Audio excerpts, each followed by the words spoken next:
Notice so far that exokernel supports no abstractions. It only has mechanisms for securely giving resources to the library operating system. And the resource may be a space resource, memory, time resource, or specific hardware resource like area of the graphic display, and so on.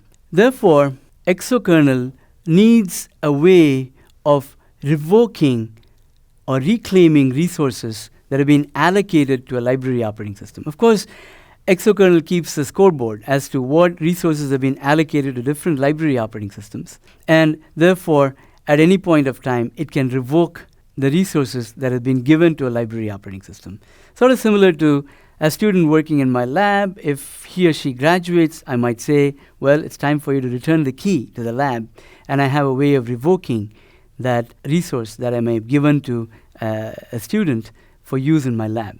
Similarly, exokernel has mechanisms for revoking resources from a library operating system. So specifically, for instance, if you think about the CPU, exokernel has no idea what the library operating system is using the CPU for, as opposed to spin, for instance, which has an abstraction of strand that represents the user level, that represents the library's notion of a thread.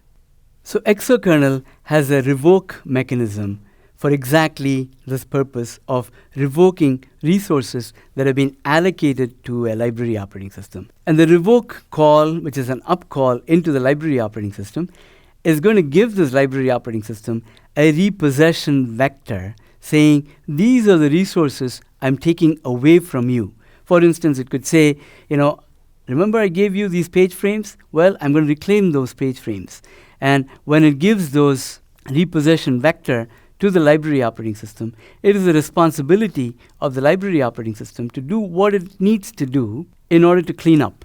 In other words, the library takes corrective action commensurate with the repossession vector that has been presented by exokernel to it.